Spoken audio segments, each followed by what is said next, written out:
Inclusão da criança com transtorno do espectro do autismo. O que dizem os professores? Vanessa Nicolau Freitas dos Santos, Rafaela Asfora Lima. Introdução. A história das pessoas com deficiência foi marcada por sucessivas experiências de exclusão dos espaços sociais. Voltando o olhar para essa trajetória, encontramos um grande marco de avanço, que foi a Declaração Universal dos Direitos Humanos, em 1948, criada com o propósito de garantir os direitos fundamentais a qualquer ser humano, independente de raça, religião, gênero ou deficiência. A partir de então, os movimentos sociais dessa causa ganharam força, sobretudo no início da década de 80, com o Ano Internacional da Pessoa Deficiente, quando essas pessoas fortaleceram as suas organizações e começaram a conscientizar a sociedade sobre o reconhecimento de seus direitos como cidadãs. Em 1994, a Declaração de Salamanca contribuiu fortemente no âmbito da inclusão educacional, uma vez que passa a influenciar a construção de políticas públicas inclusivas. Propõe que a base norteadora da escola seja a de viabilizar a mesma educação a todas as crianças, a fim de atender às suas demandas, promover autonomia e procurar eliminar barreiras para a aprendizagem dos alunos com deficiência. Outro dispositivo legal que vale destacar é a Convenção sobre os Direitos da Pessoa com Deficiência, de 2008. No seu primeiro artigo, essa convenção passa a exigir o exercício pleno e equitativo de todos os direitos humanos e das liberdades fundamentais por todas as pessoas com deficiência, bem como a promoção do respeito por sua dignidade inerente. Tais instrumentos contribuíram para a efetivação da inclusão social de sujeitos em espaços que outrora lhes foram negados. Com relação à garantia dos direitos de aprendizagem das crianças com transtorno do espectro do autismo, TEA, com relação à garantia dos direitos de aprendizagem das crianças com transtorno do espectro do autismo, TEA, vale mencionar que, devido à promulgação da Lei de número 12.764 de 2012, o Brasil passa a ter uma política nacional de proteção dos direitos das pessoas com TEA. Destacamos como um avanço dessa lei o parágrafo único do artigo 1º, o qual dispõe que a pessoa com transtorno do espectro autista é considerada uma pessoa com deficiência para todos os efeitos legais.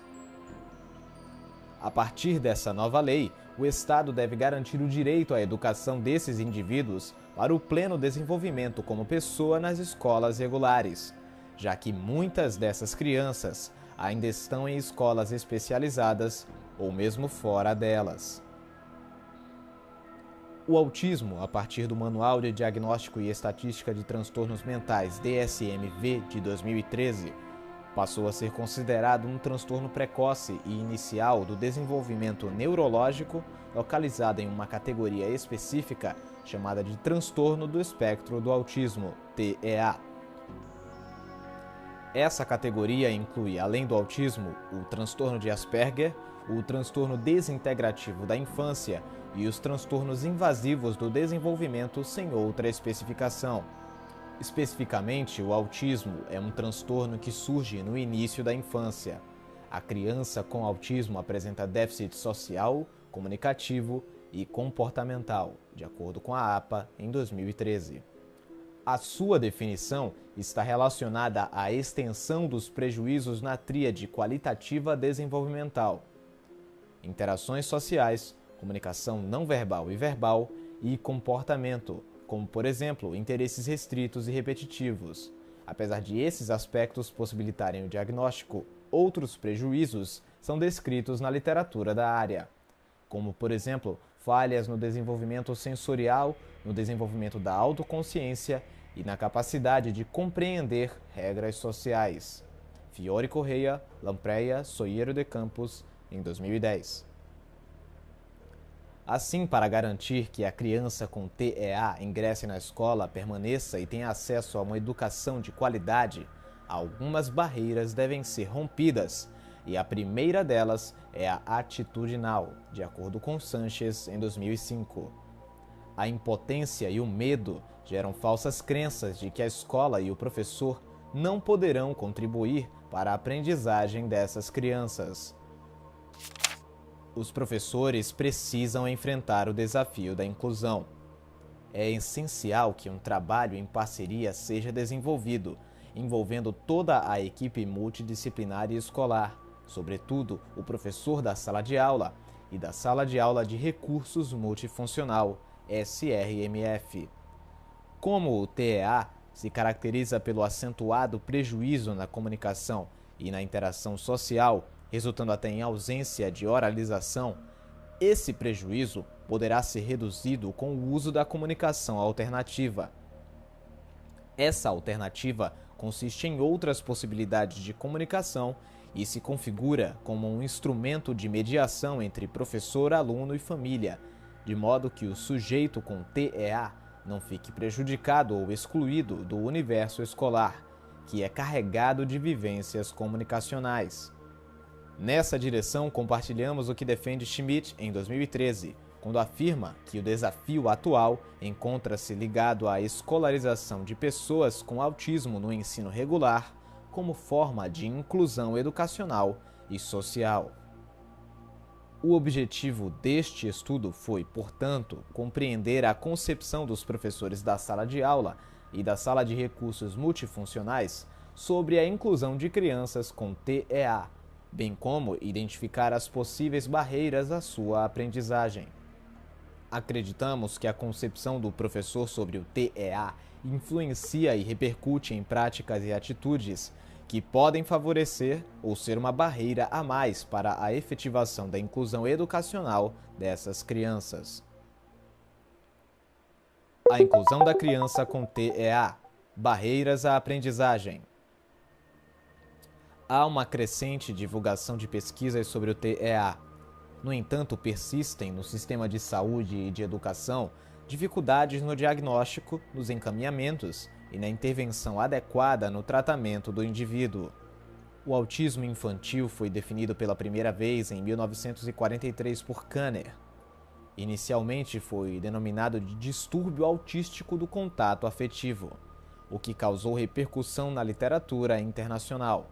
De acordo com Goddard, em 1993, o autismo adquiriu novas denominações ao longo do tempo e foi discutido sob diferentes perspectivas teóricas. Em 1956, Bender tentou diferenciar retardo mental de autismo. Praça, em 2011. A partir da década de 70, em função das pesquisas e das investigações clínicas, as evidências apontaram que o autismo seria considerado como um transtorno neurobiológico, podendo apresentar possíveis múltiplas causas e uma ampla sintomatologia. Defendendo a perspectiva de um transtorno amplo e qualitativo do desenvolvimento, Silva e Brotherhood, em 2009, definem autismo como uma deficiência nos sistemas que processam a informação sensorial que faz com que a criança reaja a alguns estímulos de maneira excessiva, enquanto a outros reage debilmente, e que muitas vezes a criança se ausenta do ambiente das pessoas que a cercam, a fim de bloquear os estímulos externos que lhe parecem avassaladores. Ainda sobre os prejuízos qualitativos no desenvolvimento, a pessoa com transtorno do espectro do autismo apresenta comprometimentos referentes à interação social e à comunicação por apresentar atraso na fala verbal ou mesmo a sua ausência. Esse comportamento é caracterizado especificamente pela insistência na repetição, por movimentos restritos e estereotipados e pelas alterações nas habilidades cognitivas. Camargo Boza, em 2009, Boza, em 2006. Os sinais aparecem antes ou até os 3 primeiros anos de vida, tendo prevalência entre os meninos. O prejuízo na comunicação não verbal e verbal evidencia-se pelo déficit no uso da comunicação usual com seus pares. Segundo Fiore Correia, Lampreia e Soeiro de Campos, em 2010, a comunicação não verbal se apresenta através de déficits no contato ocular, nas expressões faciais, nos sorrisos, nos gestos comunicativos e na fala funcional. A comunicação verbal, como a fala e as vocalizações, também fica comprometida. Repetição da fala do outro de forma não intencional ou sem manifestações afetivas, ou seja, a criança não a utiliza com a finalidade de comunicação. As autoras ainda listam prejuízos no comportamento, tais como movimento corporal estereotipado, preocupação persistente com parte de objetos e insistência em rotinas. Conforme citado anteriormente, há outros prejuízos nessas crianças, como falhas no sistema sensorial, na capacidade simbólica e no desenvolvimento da autoconsciência, definida como a capacidade de refletir sobre os próprios sentimentos e ações, a fim de possibilitar a compreensão desses sentimentos e o planejamento dessas ações. Hobson et al., em 2006. Quanto ao sistema sensorial, algumas crianças autistas podem apresentar também uma disfunção nesse sistema que acarreta a hipossensibilidade ou hipersensibilidade aos estímulos ambientais diários, como o toque, o odor de um perfume, o barulho do ambiente, a iluminação, entre outros. Devido ao fato de o indivíduo com TEA apresentar tais prejuízos quanto ao seu desenvolvimento, há muita resistência por parte dos educadores na reconstrução de práticas pedagógicas inclusivas para essas crianças. Alguns professores apresentam ainda ideias distorcidas quanto à capacidade de comunicação dessas crianças, o que implica a não promoção dessas habilidades e de trocas sociais no contexto escolar. Além disso, segundo Jordan, em 2005, é a falta de conhecimento a respeito dos transtornos autísticos que impossibilitam esses profissionais de identificar as reais necessidades de seus alunos.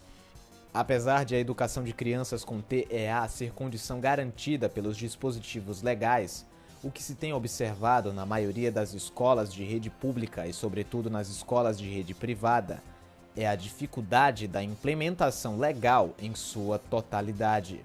Esse fato traz incidência para a não inclusão desses alunos no ensino regular, ou seja, uma vez que as leis não são asseguradas para a inclusão educacional de qualidade, a escola acaba por se configurar como mais uma barreira à aprendizagem destes, por não terem acesso ao ensino formal. Segundo Santana, em 2005, são identificadas diversas barreiras na escola, tais como a falta de estrutura e de recursos pedagógicos adequados, além da falta de conhecimento e de formação especializada. Há também a ansiedade e, por vezes, a angústia ou a frustração, as quais se configuram como barreiras atitudinais em alguns professores, quando não há expectativa na aprendizagem do aluno com TEA, pelo fato de ele não acompanhar o relógio do currículo hegemônico pensado e estruturado para os demais alunos. Piazza et al., em 2011, indica a relevância da formação e a capacitação que os professores precisam ter para lidar com a heterogeneidade e para trabalhar com alunos de contextos diversos, tendo em mente o prisma da inclusão educacional. Nesse sentido, os autores destacam o fato de que o professor, no contexto do processo da inclusão educacional, precisa, muito mais do que no passado, estar capacitado para lidar com as diferenças, com as singularidades e a diversidade de todas as crianças e não com um modelo de pensamento e de aprendizagem comum a todas elas. A falta de formação específica e de capacitação por parte dos professores não é a única barreira encontrada para a implementação da inclusão educacional de alunos com TEA. Gebert, em 2007. Observa-se ainda outro obstáculo encontrado por parte desses profissionais para a inserção desses alunos no ensino regular. É quando este apresenta elevado déficit cognitivo e, por essa razão, traz sérios prejuízos na comunicação verbal ou mesmo a ausência dela. Em decorrência disto, professores se veem perdidos, sem saber como proceder com esses alunos e quais práticas pedagógicas utilizar. Schmidt, em 2013.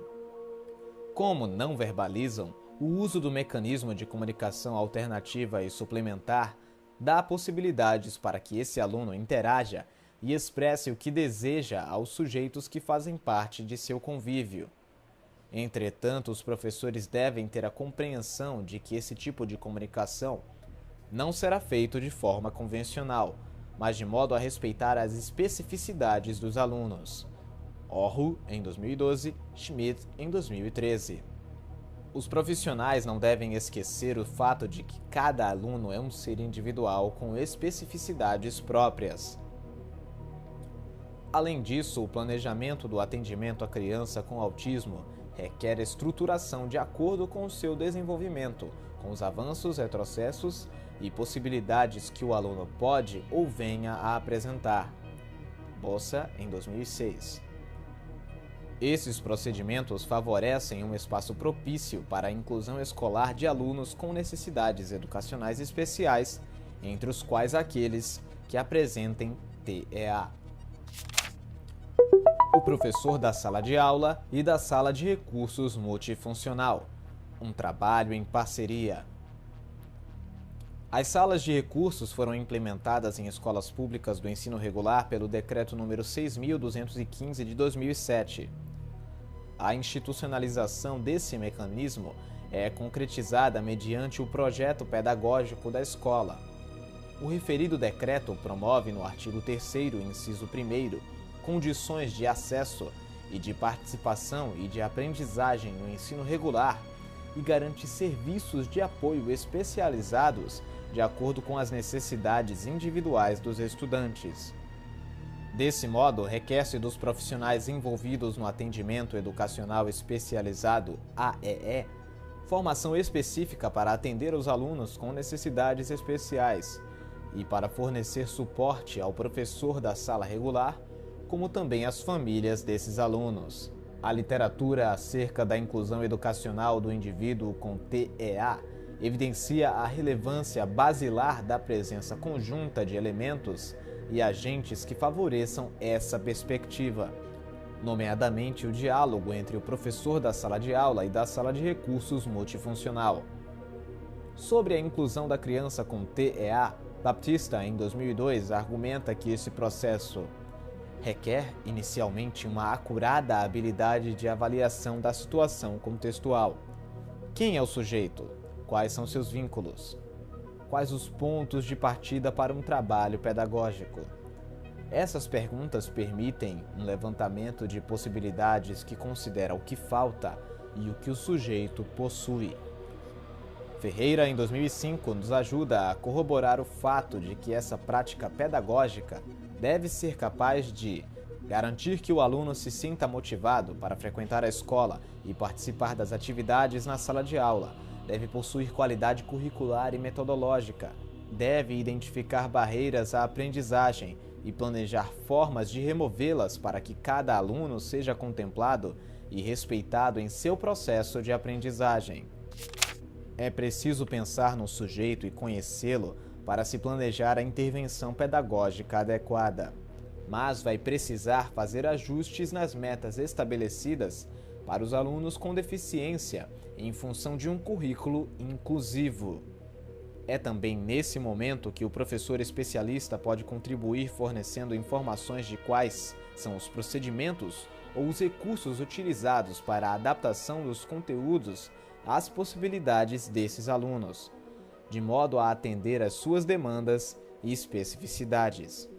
Diante disso, é crucial, por parte dos professores da sala regular, entender que as atividades desenvolvidas no atendimento educacional especializado diferenciam-se daquelas realizadas na sala de aula, não sendo substitutivas à escolarização, com foco pedagógico e não clínico.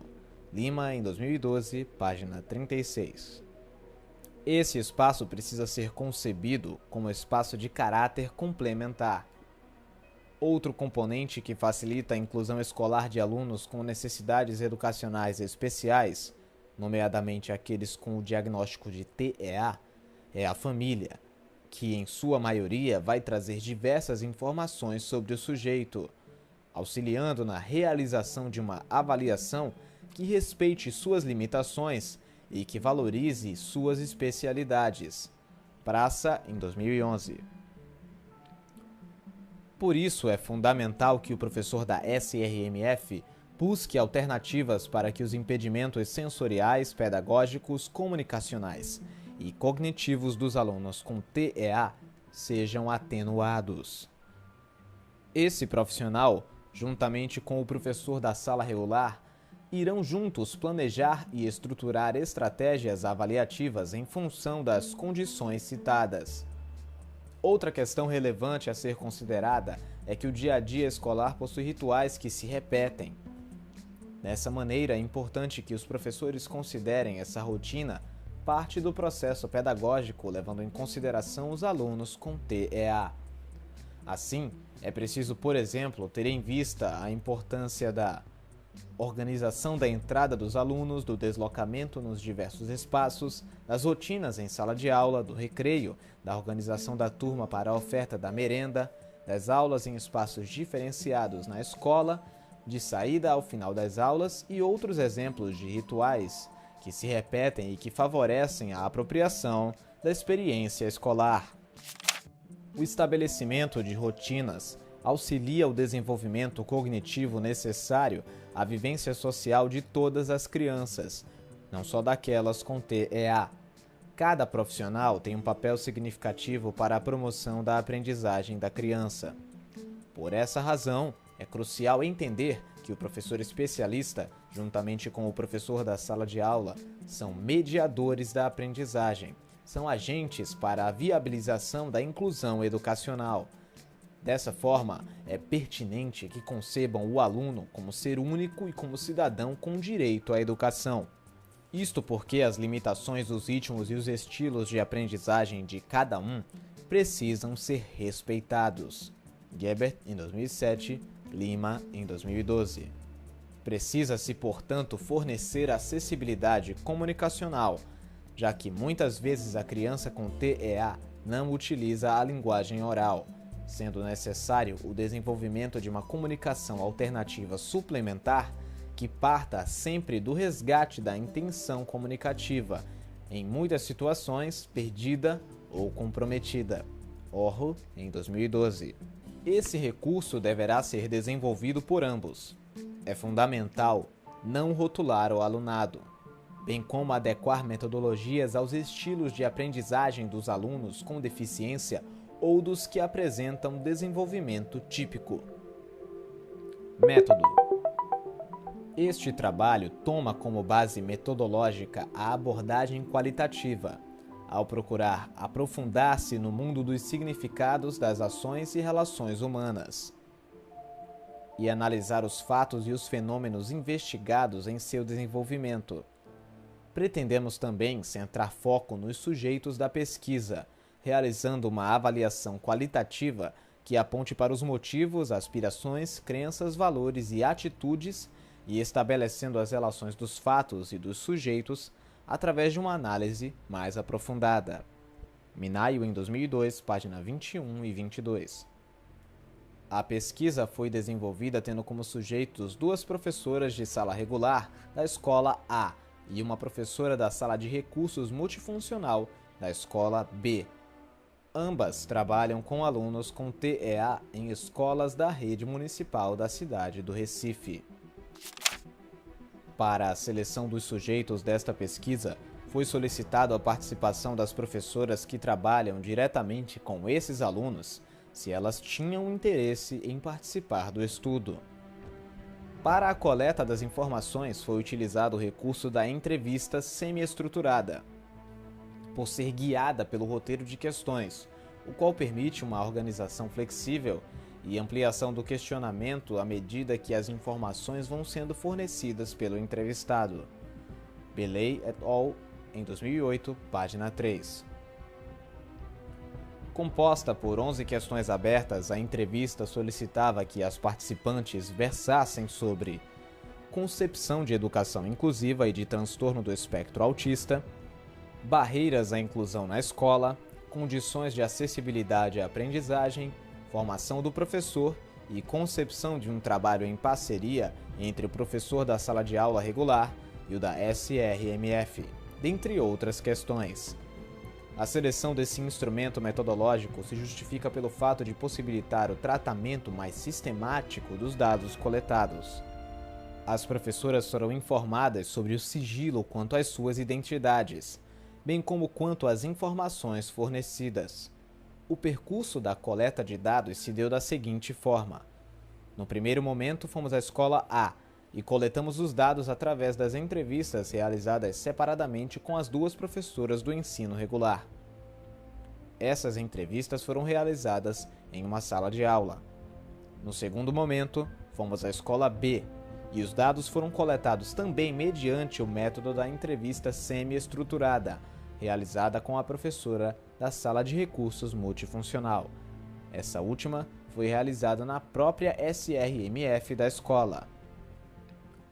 Os dados foram analisados tendo como referência a análise de conteúdo descrita por Bardeen em 1979. O objetivo de toda a análise de conteúdo é o de assinalar e classificar de maneira exaustiva e objetiva todas as unidades de sentido existentes no texto. Resultados e discussão. Os resultados obtidos através das entrevistas revelaram achados interessantes que precisam ser discutidos à luz de uma análise objetiva dos sentidos existentes no texto, a fim de possibilitar que sobressaiam suas principais regularidades.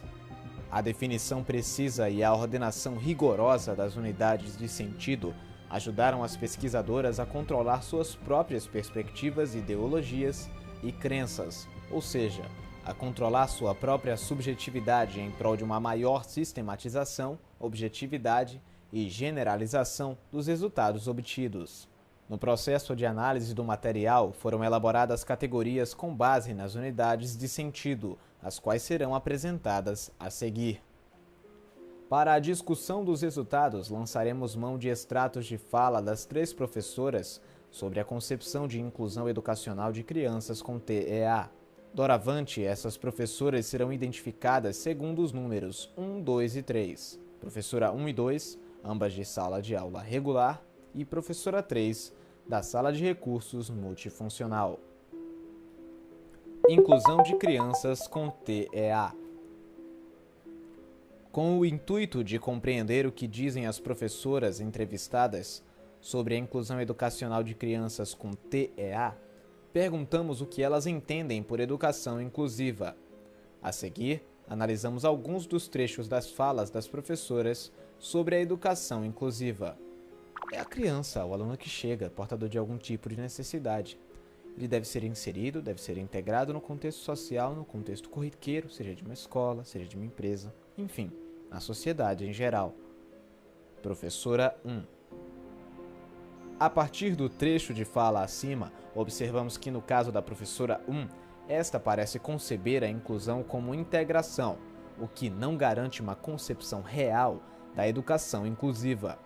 Pois, segundo Sasaki, em 2006, a inclusão de fato é aquela que garante a plena inserção da pessoa com deficiência na sociedade, sem barreiras à convivência social. Ainda em relação à professora 1, esta faz referência ao aluno com deficiência como sendo portador, o que contribui para a reprodução de práticas preconceituosas e caracteriza barreiras atitudinais. Por outro lado, a professora 3 apresenta uma compreensão do paradigma da educação inclusiva condizente com a Declaração de Salamanca ao afirmar que, para mim, a educação inclusiva é aquela que atende às necessidades de cada aluno que está ali na sala de aula, independente de diagnóstico. Professora 3. De acordo com a declaração supracitada, as escolas devem acolher todas as crianças, independente de suas condições físicas, intelectuais, sociais, emocionais, linguísticas ou outras. Barreiras à aprendizagem. Elementos para se pensar a prática pedagógica inclusiva. Para refletirmos sobre o que dizem as professoras a respeito das barreiras à aprendizagem, encontramos falas que apontam para a falta de formação do professor, para a ausência e não colaboração da família, para o uso de recursos didáticos e metodologias que não são específicos para o trabalho inclusivo, dentre outros fatores. A seguir, analisaremos a fala da professora 1. Eu acho que para mim, a raiz das barreiras está na própria formação do professor. É onde a coisa começa. A dificuldade do próprio contexto que ele, o aluno com TEA, está inserido. O barulho atrapalha, a sala cheia de alunos e, claro, as próprias limitações que eles têm. Professora 1. Podemos observar que, para essa docente, a formação do professor é uma das barreiras à aprendizagem do aluno com transtorno do espectro do autismo. Essa profissional se vê, muitas vezes, com dificuldades sobre como proceder com esse aluno, devido à inconsistência na formação a respeito da educação inclusiva em relação à sua formação inicial.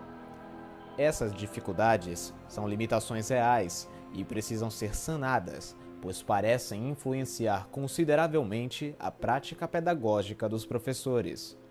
Além disso, essa professora faz menção ao sistema educacional quando se refere às salas de aula com grande quantidade de alunos.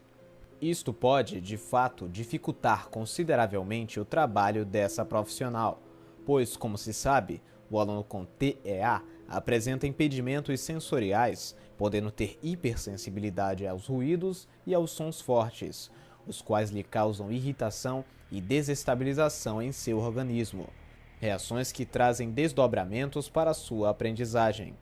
Hobson et al. Em 2006.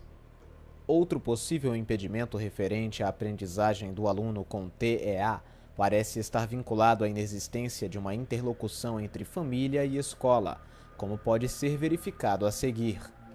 A própria família não ajuda, não participa, não colabora e desconstrói todo o trabalho que a gente faz aqui com o aluno. Professora 2.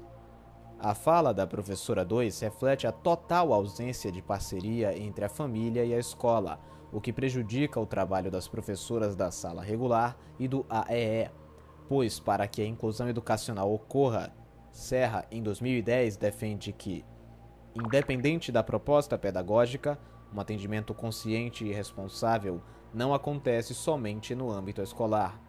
A família do indivíduo com TEA possui um papel decisivo em seu desenvolvimento. Desde a fase do diagnóstico, a família desempenha papel crucial no desenvolvimento enquanto criança, bem como nas demais fases de sua vida. Perguntamos às professoras 2 e 3 se elas fazem uso de recursos acessíveis no processo de ensino-aprendizagem de alunos com TEA, e as afirmações podem ser vistas nos trechos a seguir. Na minha prática, procuro trabalhar sempre com joguinhos, livros. Procuro utilizar o que ele gosta, recortes, colagens, porque para ele é mais interessante o visual. Professora 2. Utilizo o Board Maker, que é um recurso de acessibilidade, as imagens que a gente utiliza com eles. Tem também a colmeia, que é um aparato do teclado do computador e permite que as dificuldades em digitar as teclas diminuam. Outro recurso acessível é o jogo. A gente utiliza muito esse recurso e é totalmente acessível e adequado à realidade de alunos que atendo aqui. Esses recursos dão suporte para garantir a aproximação do processo de ensino-aprendizagem desses alunos. Professora 3. O primeiro trecho indica que há ambiguidade na conceituação do que são recursos acessíveis, quando se relaciona atividades de colagem como recursos acessíveis. As atividades descritas no trecho 1, recortes e colagem, podem ser atividades que promovam a acessibilidade, desde que utilizadas de forma adequada e coerente, através de recursos simples que as viabilizam, como o uso de uma tesoura acessível ou de ímãs e velcro para atividades de colagem, por exemplo. Essas atividades propiciam um maior desenvolvimento da coordenação motora do aluno para sua realização. Na fala da professora 3, é perceptível o uso adequado de recursos acessíveis que contribuem para o desenvolvimento da aprendizagem de alunos com TEA. Em sua colocação, podemos encontrar uma preocupação com a inclusão educacional na busca por recursos acessíveis que contribuem para a não exclusão desses alunos. Outro aspecto analisado no que se refere às barreiras para a aprendizagem está relacionado à metodologia utilizada pelas professoras. Vimos que há um trabalho com a rotina realizado pelas professoras 2 e 3. De fato, o estabelecimento da rotina propicia o desenvolvimento cognitivo do aluno com TEA, beneficiando o desenvolvimento dos pares também. Iumati, em 2009. A implementação de uma rotina para garantir a previsibilidade necessária à aprendizagem do aluno com TEA pode ser confirmada nos seguintes trechos. A metodologia que utilizo com o aluno com TEA é, primeiro, o estabelecimento da rotina. É essencial. Quando o aluno chega aqui na sala, ele já sabe que deve guardar a mochila e depois sentar na cadeira. Eu sempre falo isso para as professoras da sala regular, e é o que eu tento fazer aqui. Professora 3. O aluno precisa compreender com o passar dos dias que existe uma rotina própria dele, que ele vai seguir. Essa rotina é fundamental para o aluno com autismo, pois dá noções das atividades que ele vai fazer. Professora 2. O uso da comunicação alternativa na sala de aula e na SRMF. O indivíduo com TEA apresenta comprometimentos também na comunicação, tendo muitas vezes a comunicação verbal prejudicada. Desse modo, é necessário existir outras formas, outras possibilidades de comunicação para esse indivíduo no espaço escolar, em casa e nos demais ambientes. Segundo Nunes, em 2013, a comunicação alternativa auxilia no processo de desenvolvimento da linguagem e da comunicação de pessoas com transtorno do espectro do autismo. Por essa razão, indagamos as professoras o que elas compreendiam sobre comunicação alternativa e ainda se as mesmas faziam uso desse recurso. As falas descritas a seguir mostram que a professora 2 não tem claramente definido o que é CA, quando diz: "O que é isso? Não sei, não entendi o que você falou. Utilizo muito desenho com ele, muita colagem, pintura." Professora 2. A fala dessa professora parece indicar o desconhecimento sobre o significado da comunicação alternativa, o que implica sérios prejuízos para a aprendizagem do aluno que apresenta a comunicação verbal e não verbal prejudicada. Por outro lado, as professoras 1 e 3 concebem a comunicação alternativa como a possibilidade de comunicação com ele, o aluno com TEA, de outras formas que não seja a convencional que utilizamos. Professora 1.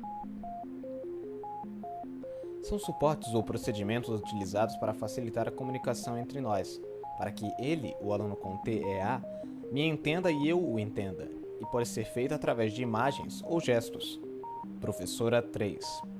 Essas falas estão condizentes com a concepção de comunicação alternativa descrita por Nunes em 2013, a saber, a comunicação alternativa contempla uma ampla variedade de técnicas e de procedimentos que complementam ou substituem a linguagem oral comprometida ou ausente por meio de recursos gráficos visuais e ou gestuais.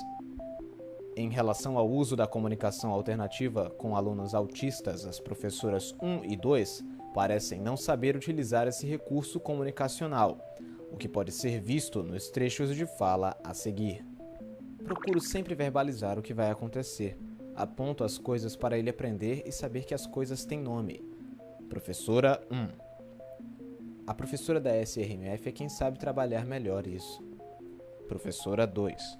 Essa última demonstra que a professora da sala de recursos é quem sabe trabalhar a comunicação alternativa e fazer a utilização adequada desta, o que revela um trabalho segregado.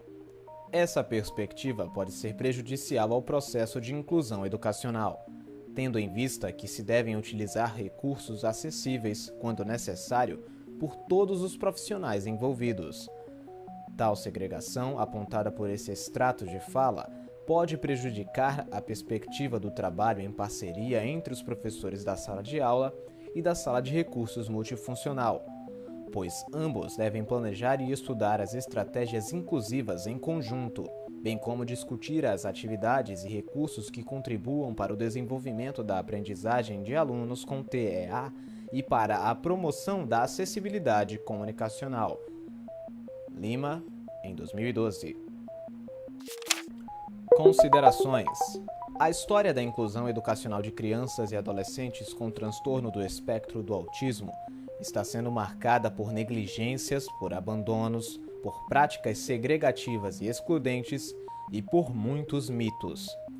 No entanto, o cenário atual vem mostrando mudanças ainda tímidas, porém significativas na busca pela concretização plena dessa inclusão, que puderam ser sentidas através da promulgação da Lei nº 12.764 de 2012, de 27 de dezembro de 2012.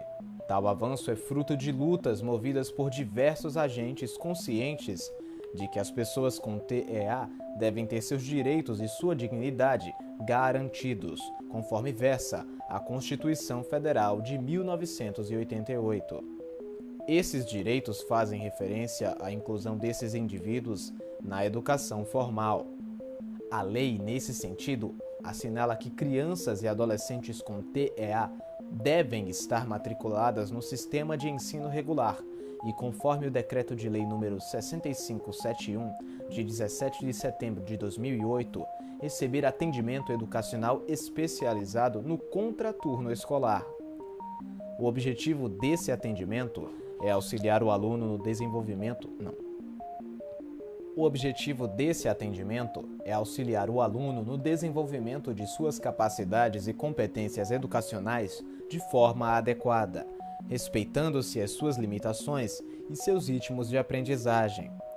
A escola, por sua vez, enquanto local propício para a construção da aprendizagem, deve buscar meios de colaboração e de parceria entre todos os agentes envolvidos na inclusão escolar de alunos com TEA, sendo eles, nomeadamente, professores do ensino regular e do AEE, a supervisão pedagógica, a família e outros se houver, em busca de minimizar possíveis barreiras que podem surgir à permanência desses alunos na escola e de garantir a inclusão total dos alunos, a fim de se fazer cumprir a legislação brasileira.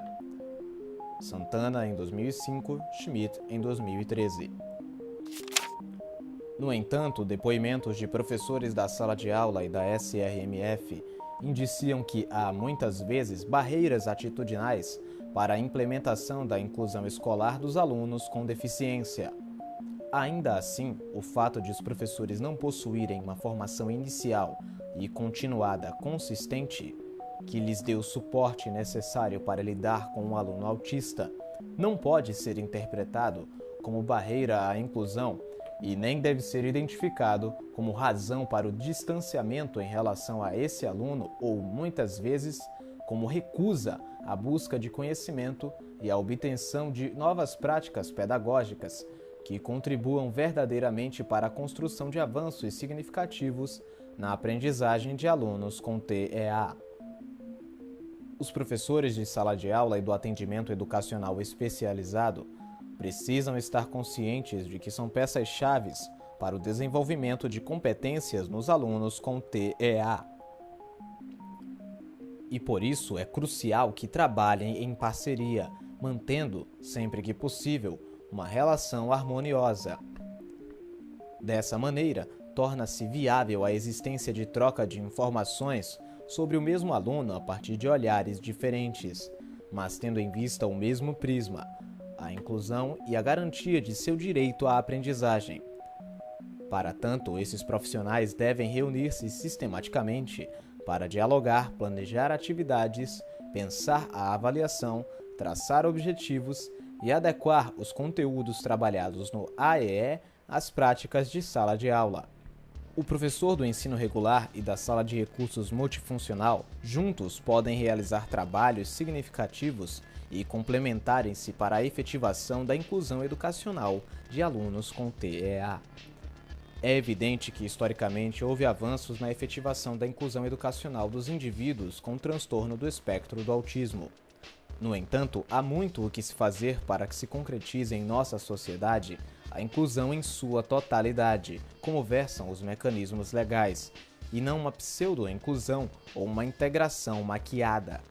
Defendemos, portanto, que podemos e devemos repensar e reconstruir práticas sociais que ressaltem a diversidade presente na escola, na nossa sociedade.